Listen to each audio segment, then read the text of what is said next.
su-aasha ugu horreysan ku weydiinay waxa weeyaan shalay waxaad u dabaaldegtay sanad guuradii koowaad ee markii lagu magacaabay wasiirka arrimaha dibadda, maantana waxaa soo baxday in xilka lagaa qaaday. bal arrintaas iyo say ku timid noo faahfaahay. harun waa mahadsan tahay. horta shalay waxaan dib u fiiriyey muddadii sanadka ahayd oo aan soo shaqeeyey, oo runtii aan isleeyahay shaqo badan oo dalka muhiim u ah inaan soo qabanay, ahaydna fursad maaragtay inaan u helay in xilkaas la iigu aamino, la ii dhiibo. aanan aaminsanahay si daacadnimo leh, karti leh, wadannimo leh inaan maaragtay xilkaas uga soo baxay oo usoo qabtay shaqadaas iyada ah. haddana maaragtaa dee ra-iisul wasaaraha iyo madaxweynaha waxay xaq u leeyihiin marba ciddii ay ku kalsoon yihiin inay iyaga u dhiibtaan shaqadaas. anigu kolleyba dad badan waa isweydiinayaan maxaa dhacay. waxaa la yidhi gacmo geel jire hoos baa loo dhaqaa. wixii maaragtay yaryar oo haddii ay jireen oo dhaliilo ah, kolleyba mid waxay ahayd si private ah aan u wadaagaynay, iyagana wax xumaata ah iyo personal ah isuma qabno. aniguse waxaan aaminsanahay in runtii shaqada wasaaradda arrimaha dibadda aan si fiican u wadnay oo u qabanay. taasaana keentay inaan shalay u dabaaldego muddadaas sanadka ah. marka go-aankani markuu soo baxay muxuu kugu noqday, seed u aragtay? waa ku fajacay runtii. arrin aan filayo ma ahayn. inkastoo usbuuc ka hor aniga oo tabashooyin ka muujinaya arrimo qaarkood shaqada la xiriira aan ku iri ra-iisul wasaaraha iyo madaxweynaha haddii ay jecel yihiin inaan shaqada ka tago, diyaar baan u ahay inaan iska casilo. labaduba waa iga diideen. markaas arrimahaas aan ka tabanayana waxaa la yidhi waa la xalinayaa. deeta waxaa ku xigtay arrintan. marka runtii waxay ugu tahay arrin la yaab leh. waa garta arrimahaas aad tabanaysay maad la wadaagi kartaa shacabka, wax ma uga sheegi kartaa? wallaahi arrimahaas horta arrimaha dibadda iyo dal arrimihiisa dibadda marka laga shaqaynayo waxay la mid tahay sidii arrimaha ciidamada dalkaas. waa xog, waa sir. arrimaha nabad sugidda, arrimaha dibadda, arrimaha xoogga dalka, arrimo waxaa jiro u baahan keliya cidda xilkaas u qaaday, u dhaaratay oo maaragtay inay siday tahay u fuliso. haddii aysan ku qanacsanayna ay ka tagto xilka, haddii aan iyaga lagu qanacsanayna xilka laga qaado. marka arrimahaas ma geli karo. laakiin guud ahaan maanta waa inaan isweydiinaa soomaaliya meesha ay marayso, halka ay u socoto, maxay u baahan tahay. kama hadlayno shaksi iyo afkaar lagu kala duwanaan karo. sidaan kuu sheegayna waxyaalaha jirjire annaga hoos baan u wada hadalnay. markaas waxaan islahaa dee waa wax maaragtay sidaa ku dhammaan kara, laakiin nasiib darro ma aysan noqonin. maadaama aan xilka ka tegayana de waxaan u rajaynayaa qofka iga dambeeya guul. waana la shaqaynaynaa.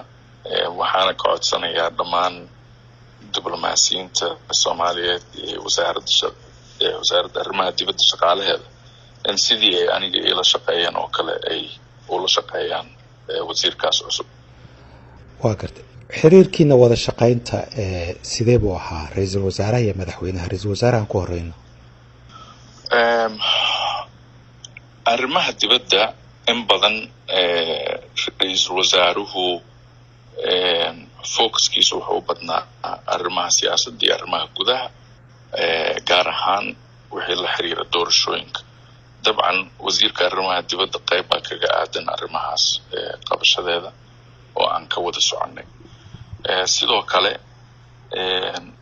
ra-iisul wasaaraha wuxuu marar badan la xiriiraa la shaqeeyaa maaragta qolyahan bulshada caalamka gaar ahaan kuwa loo baxshay C6+ oo ay warbixino kala qaataan. marka aan wadanka joogo ra-iisul wasaaraha shirkaas waan kala qayb galaa, waan kasii tashanaa sida shaqadaas loo galaayo iyo wixii ku saabsan. hase ahaatee guud ahaan arrimaha la xiriira hay-adaha caalamiga ah, ururada adduunka oon ka tirsannahay, siyaasadda guud oo maaragtay xiriirka caalamiga ah, codaynta aan wadamada u codaynayno oo arrin aad siyaasad ugu jirta ah,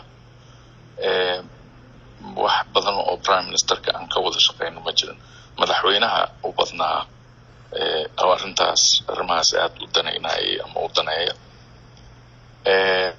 waa gartay. marka noo sharax bal madaxweynaha iyo xiriirkiina si kala duwanaan maaragta uga shaqeynaa arrimaha dibadda. marka xiriirkiina adiga iyo madaxweynaha soo ahaa marka xiriirka madaxweynaha iyo aniga muddadaas sanadka ah runtii waa u fiicnaa, laakiin sidaan kuu sheegay de waa jirtaa waxyaabo maaragtay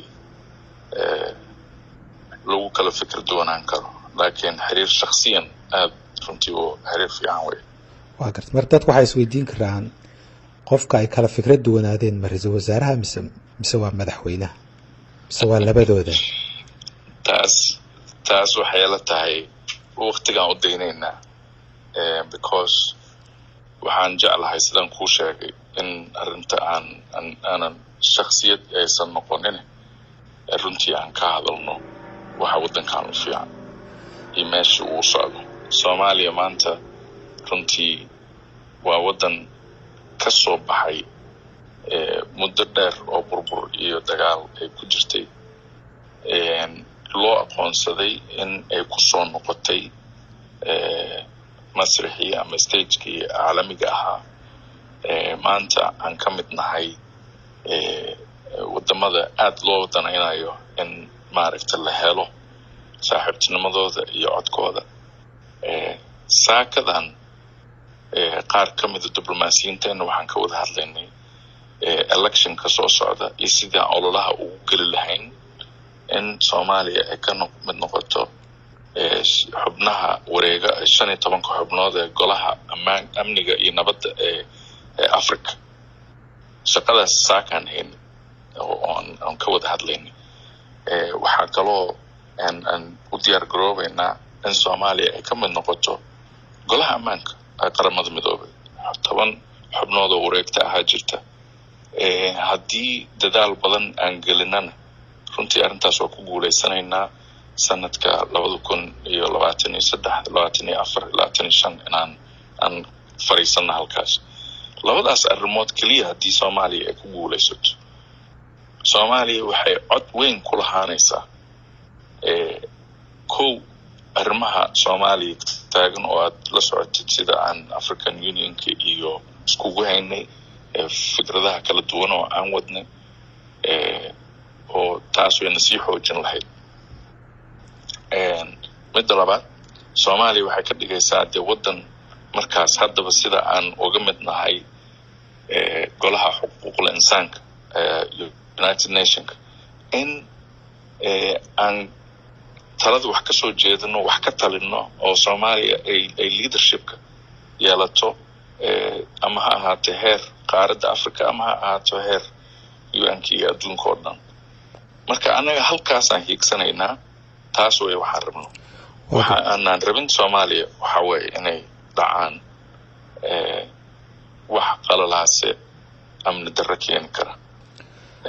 waxaan taasaan noo daran. waxaan rabnaa soomaaliya in sida maaragtay doorashooyinka u socdaan inay hore u socdaan, loo carcargeliyo ee dhaqso doorashooyinkaas ay u socdaan.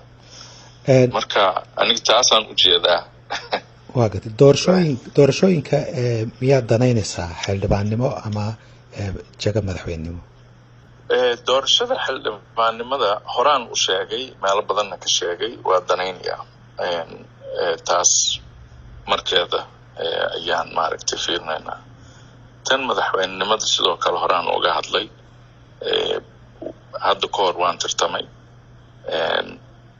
haddana waktiga ay ugu habboon tahay oo ilaah yidhaahdo ayaan maaragtay usoo istaagi doonaa. waa garta aan kusoo laabto arrimaha xilka qaadistaada iyo xilligan haddaan arrintaa mar kale ku weydiiyo go-aanka in xilka laga qaado ado kolley waxaa laga yaabaa inaad macluumaad aanaan haynin inaad hayso go-aankaas ma wuxuu ka yimid madaxweynaha mise ra-iisul wasaaraha? harun waxaan aaminsanahay inuu ka yimid madaxweynaha, laakiin waxay ku taallaa oo sheegay arrintaas ra-iisul wasaaraha. waa gartay intaan lagu dhawaaqin xilka qaadistaada ma laguu sheego, ma laguu wacay, ma laguu sharaxay sababta? maya. maxaad taas ka akhrisan kartaa? wallaahi taas hadda waxay ku fiican tahay su-aalahaas in la weydiiyo madaxda sare, laakiin anigu dee maamul waa soo hayay, dad waa la soo shaqeeyey, sidaas maaragtay wax ma yeeli lahayn. dadka waxaa fiican in maaragta lala hadlo, loo sharaxo, laakiin nasiib daro ma dhicin runtiina. hadda anigu hadda wax aan abaal iyo wanaag ahayn oo aan tirsanayo maba jirto, because fursad waxaan u helay inaan Soomaaliya heerkaas ugu shaqeeyo. waxaana nala shaqeeyey diblomaasiyiin runtii naftooda iyo maalkoodaba u horay oo adeegidda dadkooda iyo dalkooda. waxaanan gaarsiinay shaqadaas meeshii ugu sarreysay oo ugu fiicnaad ee waqti yar intaas gudaheeda lagu gaarsiin karo. in aan hogaaminayay ama ka mid ahaa tiimka shaqadaas qabtayna runtii sharaf weyn ay tahay.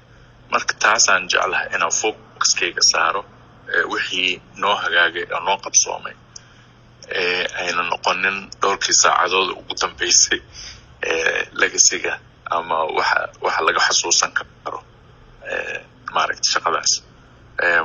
horay muddo dheer baan soo shaqaynayay dalka, diyaarno aan u ahay inaan shaqadaas aan sii wado oo maaragtay aan halkaa ka sii wado. capacityga iyo sida ay ku imaan doonta iyo waqtigeeda ilaaha garanaya, laakiin kolleyba anigu diyaar baan u ahay dalkiina.